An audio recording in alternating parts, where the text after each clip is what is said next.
세상의 이슈들을 정확하게 진단하고 분석하는 통찰력 9단 김종문 전도사의 세상클릭 TV입니다. 국내외 시청자 여러분 반갑습니다. 오늘 주의 날 교회에서 잘 보냈습니까? 저도 교회에서 예배를 드리고 와서 이 방송을 시작하고 있습니다. 끝까지 방송을 지켜봐 주시기 바랍니다. 자, 오늘의 주제는 조국의 민정수석실은 좌파 정권의 자금 조달처였다, 이겁니다. 지금 검찰에서 진행되고 있는 여러가지 의혹들을 종합해 보면 그것이 사실화되어 가는 것 같습니다. 자, 오늘 또 저희들 제가 추석 연휴 마지막 날 제 집무실에서 방송을 하고 있는데요. 한 가지 반가운 소식을 제가 전해드리겠습니다. 그동안 저희들이 대학로 마르니에 공원에서 토크 콘서트를 하면서 진행해 왔는데, 이번에 저희들이 방송차를 준비를 했어요. 그동안 1톤으로 방송차를 운영하다가 이번에 그 3.5톤 방송차를 마련해서 지금 인테리어 중에 있으니까요. 아마 연휴가 지나고 다음 주부터 저희들이 그 방송 차량에서 방송을 하게 된다는 그런 기쁜 소식을 전해드리고, 또 이제 추석이 끝나면 폭발적으로 국민들이 문재인 정권 규탄, 하야, 퇴진을 위한 집회들이 많이 열릴 텐데, 이 방송차가 바로 그 집회 현장에서 큰 활약을 할 것이라는 소식을 반가운 소식으로 전해드리면서 차근차근 지금 시국의 문제들을 이제부터 풀어가도록 하겠습니다. 자, 국민 여러분, 지금 진행되고 있는 문제들이 여러분들은 어떻게 생각하세요? 너무 이상하지 않습니까? 우리가 의혹만 가지고 모든 것을 증명할 수는 없겠습니다만, 그동안 좌파 정권이 행해왔던 여러가지 일들을 보면 항상 이 정권이 들어서면 자금 조달을 하기 위한 센터가 한 가지씩 있었습니다. 자, 옛날에 여러분들 바다 이야기 아시죠? 예, 바다 이야기가 바로 그랬습니다. 그리고 이번에 문재인 정권이 들어오면서 제일 먼저 카드를 꺼낸 것이 뭐였습니까? 태양광입니다. 태양광 에너지. 자, 원자력을 파기하면서 태양광을 만들겠다고 했던 그 저희가 뭐냐 하면 지금 좌파 정권들의 세력들이 먹고 살 철을 만들어 주는 거죠. 그래서 지금 뭐 대부분 아마 자치단체에서 태양광을 허가해 주는 걸 뭐 저는 확인은 안 했습니다만, 지난번 어느 보도 보니까 그렇게 나오더라고요. 문재인 정권에 호의적으로 지지했던 사람들이 태양광 발전을 많이 신청해서 지금 그렇게 실시를 했다고 해요. 그건 뭐 제 거짓말이면 확인해 보면 될 거니까요. 그리고 그 다음에 이번에 조국이 민정수석실에서 행해왔던 여러 가지들 보면 또 그 한 가지 이제 좌파 정권의 자금줄을 만들고 있었다, 전 이렇게 단언을 합니다. 자, 그동안 우리가 이 조국이라는 사람이요, 어느 곳에 손을 대지 않은 곳이 없습니다. 자, 작게는 상당히 중요합니다만 딸의 표창장 문제에 이 관여를 해서 가짜 위조된 표창장을 만들어내 가지고 자기 자식들, 아들, 딸 이렇게 그 대학 진학, 대학원 진학 뭐 이렇게 하는 과정을 여러분 다 보셨을 겁니다. 그러면서 장학금 몇 푼 되지도 않는 그 장학금을 어려운 사람들이 받아서 이렇게 수업을 할 수 있도록 만들어줘야 될 이 장학금이 엄청난 재산을 갖고 있는, 정말 이 대한민국에서는 갑이라고 할 수 있는 사람들이 그 지저분한 코 묻은 돈까지 받아서 학비를 조달했다, 이거고요. 그 다음에 거기서 한 걸음 더 나가서 생활비까지, 그 12여만원 되는 생활비까지 챙겨서 정말 받았다, 이런 겁니다. 이것이 얼마나 부도덕하냐 하면, 지금 이 방송을 듣고 계시는 참 어려운 우리 서민들도 있을 텐데요. 여러분은 어떻게 생각하세요? 제가 이런 부분까지 자세하게 제가 논평하지는 않겠습니다. 국민적인 감정, 국민적인 도덕성이 과연 이 사람들에게는 있는 것인지 하는 의아심을 갖게 되는 거죠. 그래서 국민들이 분노하는 거 아니겠습니까? 자, 그건 그렇고 지금 오촌 조카가 사모펀드의 핵심 정권 주식 장난을 쳤던 이 사모펀드의 오촌 조카가 이제 자진 귀국을 했는 것으로 가닥이 잡혀져 가고 있습니다. 저는 어저께 방송에서 짜고 치는 고수도 아닌가, 꼬리 자르기 아닌가, 깃털을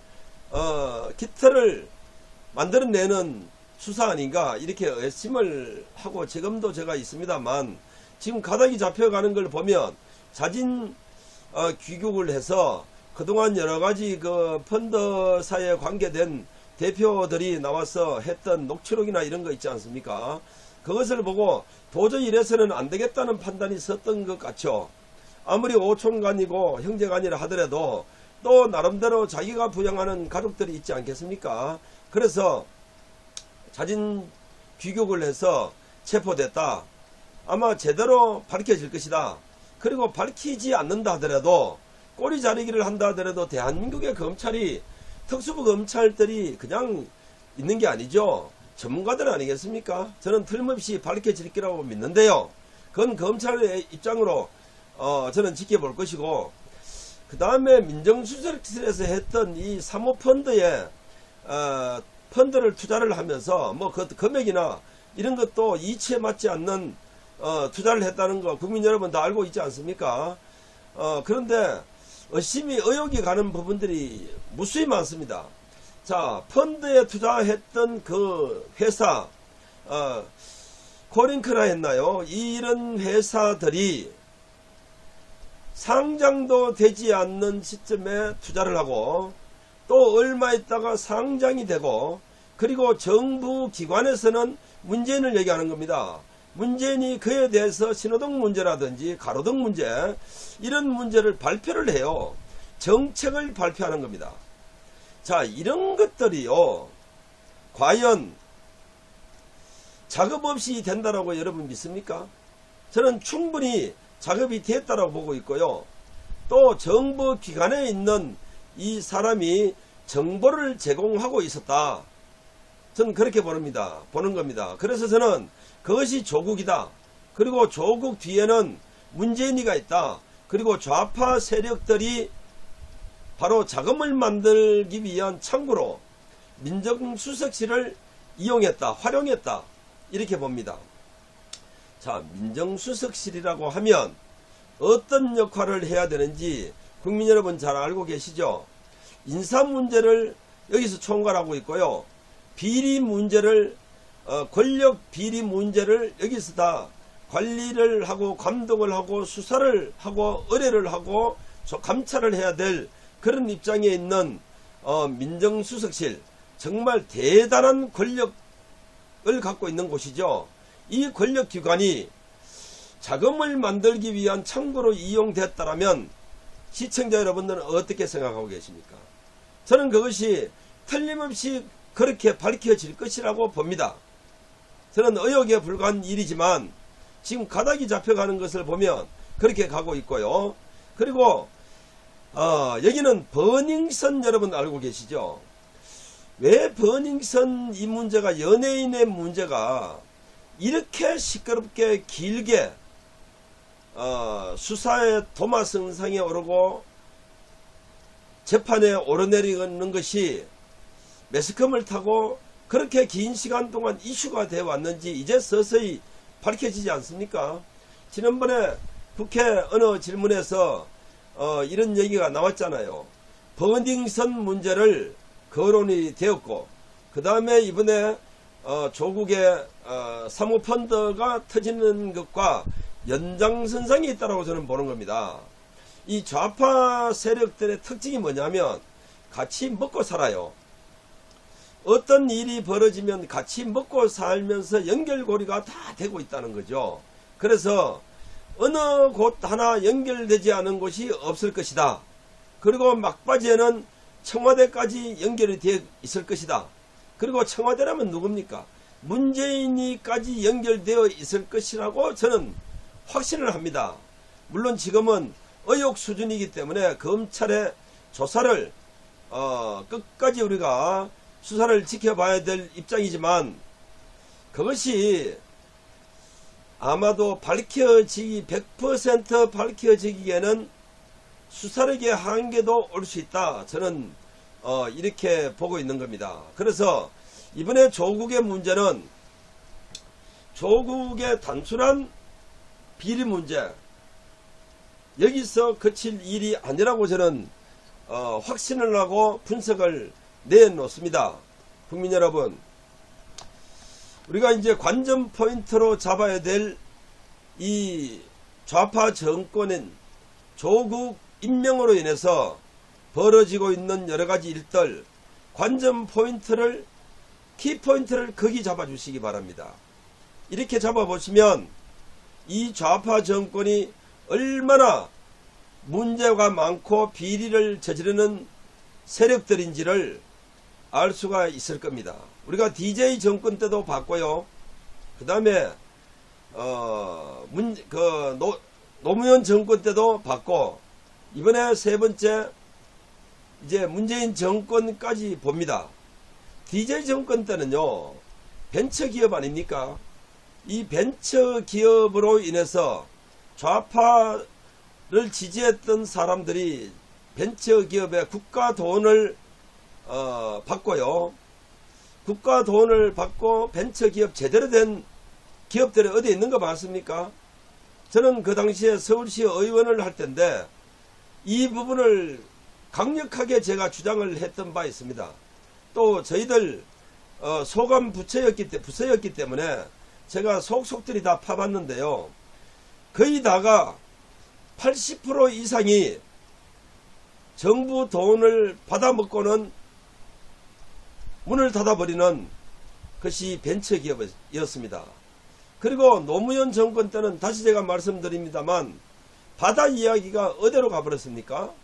그렇게 문제가 많았던 바다 이야기를 통해서, 바다 이야기 잘 모르시는 분, 도박장을 얘기하는 겁니다. 도박장. 이 도박장을 이용해서 좌파 세력들이 엄청난 부를 챙겼던 거 아닙니까? 그리고는 막바지에 손을 털고 나가고 했던 그런 사건들을 여러분 기억하실 겁니다.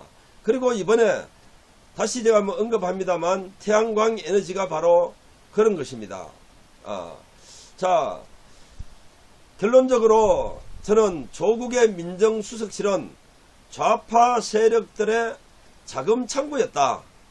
자금을 만드는 창구였다. 전 이렇게 생각을 하면서 오늘 방송을 합니다. 앞으로 윤석열 검찰총장이 제대로 수사할 거라고 저는 믿습니다. 어저께 제가 밤방송을 통해서 염려스러운 부분이 많다. 왜냐하면 오촌 조카가 자진해서 귀국을 하고 체포를 했다 이거죠. 그동안 우리 정부들이 정치권에서 또는 이 정권이 그렇게 해왔지 않습니까? 순서가 비슷하다고 제가 말씀드렸죠. 그러나 윤석열 총장은 오촌 조카가 자진귀국에서 체포되는 것까지는 통상적인 예로 볼 때 그 이유가 윤 총장은 다를 것이다. 저는 이렇게 생각을 합니다. 그래서 오늘 밤새껏 생각하면서 보니까 아마 바로 정의롭게 나갈 것이다. 제대로 밝혀질 것이다. 곧 정경심 교수, 정 교수가 조국의 아내지요. 곧 소환이 돼서 조사를 받게 되고 구속이 되면 아마도 조국의 수사까지 이어질 것이다. 그렇게 되면 문재인 정권의 속속들이 비리는 남김없이 밝혀질 것이다. 전 그렇게 바라보고 있습니다. 그리고 그것으로 인해서 좌파 정권이 역사에서 사라질 것이다. 이번에 정말 잘 됐습니다. 저는 전도사이기 때문에요. 이런 과정들이 하나님의 역사 가운데 있다라고 저는 믿는 사람입니다. 국민 여러분 염려를 많이 하고 계시겠지만 앞으로 진행되는 여러 가지들을 예의주시해 주시되 관전 포인트를 조국의 민정수석실이 좌파 세력들의 자금을 마련하는 곳이었다는 곳에 방점을 찍고 지켜봐 주시기 바랍니다. 김종문 전도사의 세상클릭TV 오늘은 여기서 마치도록 하겠습니다. 마지막 남은 시간까지 즐거운 주일 되시기 바랍니다. 대단히 감사합니다.